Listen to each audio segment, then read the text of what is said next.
Hello YouTube, ShamDragon25 here with another video. Today I'll be teaching you how to actually play the game Yu-Gi-Oh! On the website I've been using. We start off with rock, paper, scissors. Everybody knows how to play that, of course. If you don't, something's wrong.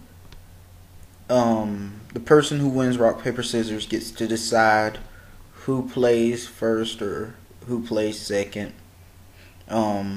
Each player is allowed one normal summon or set per turn. You can only normal summon or set monsters that are level 4 or lower. As you can tell, he played out of his turn, so I had to let him know. Also, players are allowed to activate spells and traps during their turns, unless demanded otherwise by another card effect. Effect monsters have this orangish background that you see on some of my cards. To use a monster's effect, all you do is follow the effect printed on the card. Also, the spell that I played just a few moments ago, its effect is continuous, as you can see by the infinity symbol near the top of the card. This means that the card can stay on the field until its effect is negated, or the card is destroyed, or whatever the case may be for the card. You can read the card's effect to see if it can be sent to the graveyard by its own effect.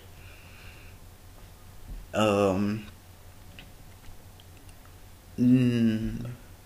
Karakuri I played just a few seconds ago lets me add a Karakuri from my deck to my hand.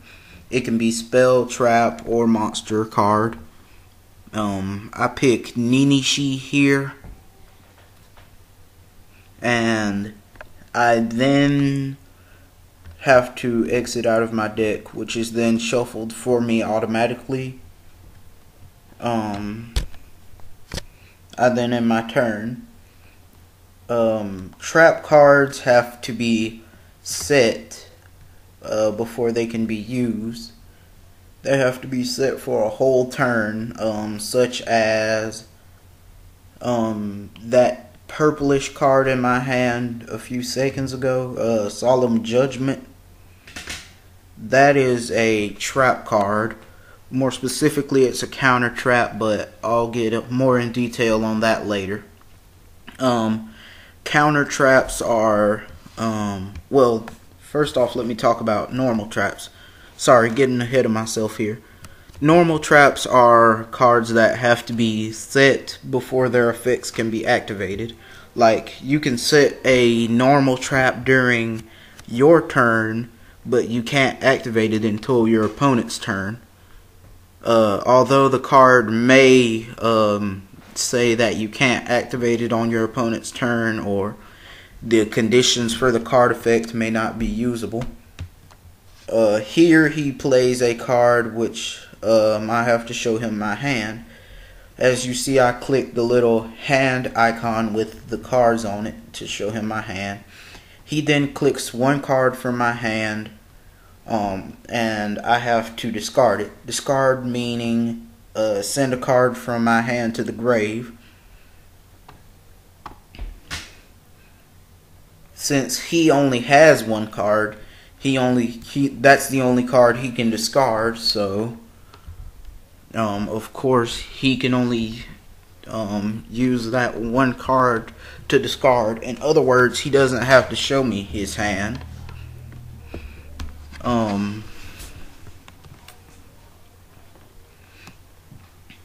Here he picks my Ninishi, which means I have to discard it. And oh yeah, I forgot, the card also lets you draw a card from your deck.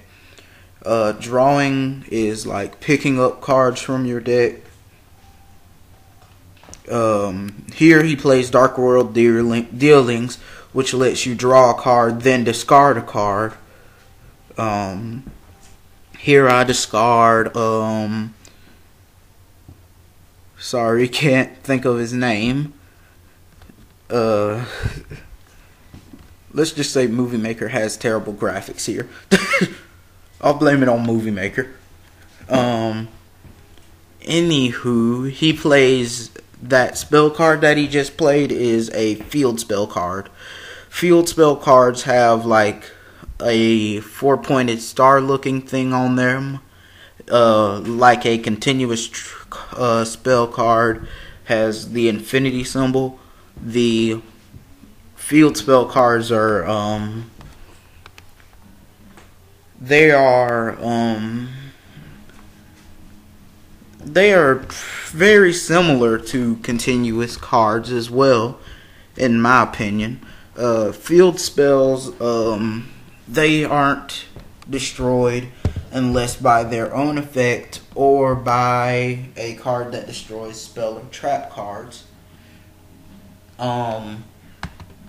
Most of the time that would be a card like MST, aka Mystical Space Typhoon, or something like that. Oh yeah, when he just attacked, my Karakuri's effect activated, which switches it to defense, which gives me a counter on my Karakuri Anatomy, which I can then use to send my Karakuri Anatomy to the grave to draw one card, since it's only one counter. Sorry, here he used Mind Crush. I got confused a bit here. Mind Crush, what it does is he says one card name, and if I have that card in my hand, I have to send it to my grave. If it's not in my hand, he sends a card from his hand to his grave. After that,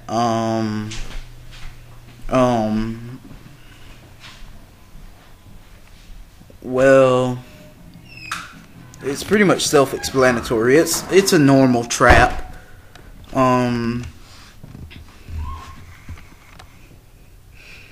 And here I finally realized what he was talking about and send Solemn Judgment to my hand.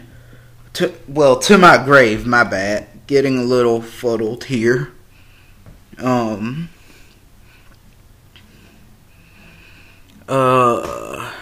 Sorry, can't even see what I'm typing here. I don't even remember what I typed here or what he typed. Well, anyway, I used MST to destroy his field spell, and that's how you would destroy a continuous spell card as well, unless it can be sent to the grave by its own effect. Here I normal summoned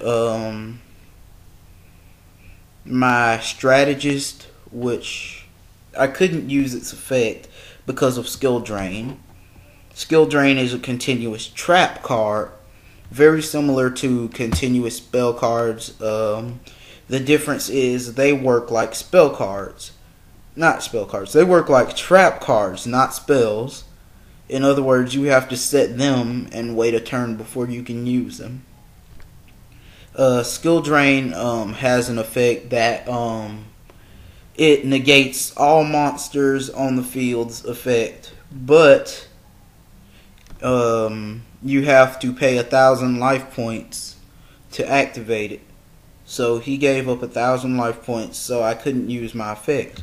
But since my strategist was switched to defense anyway by Cash, I added another counter to Anatomy. Anatomy can only have 2 counters on it at a time, so anywho, I got to draw 2 cards from Anatomy's effect. Here I special summon out my I can't think of his name. I used Monster Reborn to do so. Here I synchro. Oh yeah, I'm pretty sure you've noticed Strategist had something that said machine/tuner.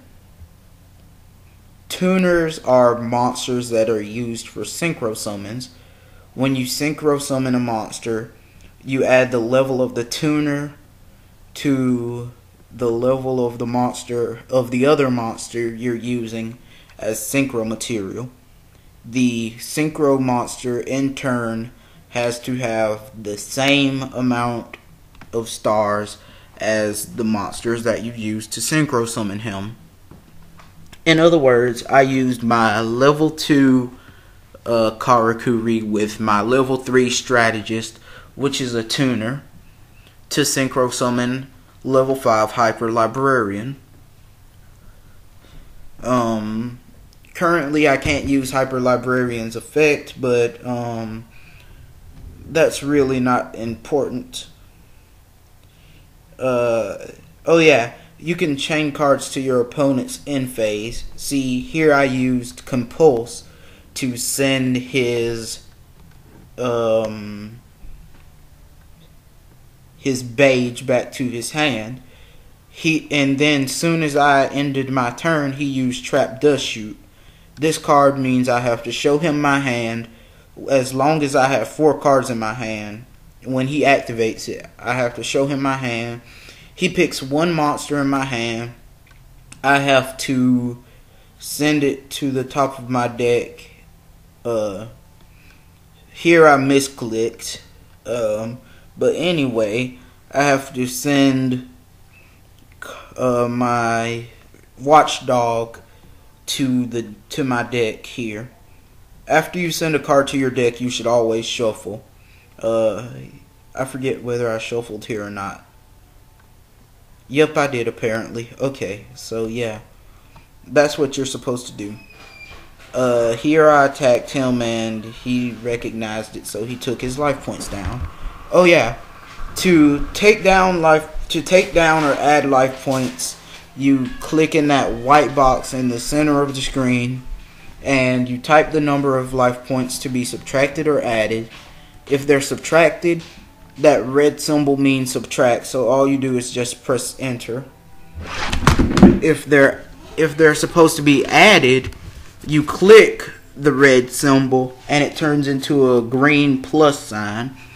You then press enter after typing in the amount of life points to be added, and it adds the amount of life points. You can also do it the way that I do it and just type in /sub or /add in the chat box and the amount of life points to be added or subtracted.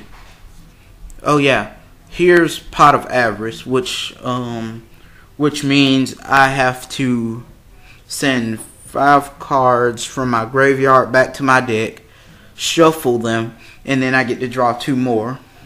Pot of Avarice is a pretty good card in my opinion. Some decks don't use it because they don't need it.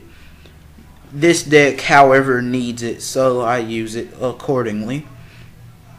Here I normal summon Hapa, which is a 2100 attack monster. Oh yeah, I forgot to explain damage calculation. Damage calculation is done by taking the amount of attack of the attacking monster and the amount of attack of the monster being attacked if it is in attack mode. If it is not in attack mode, if it is set or in defense position, then you do not subtract any life points.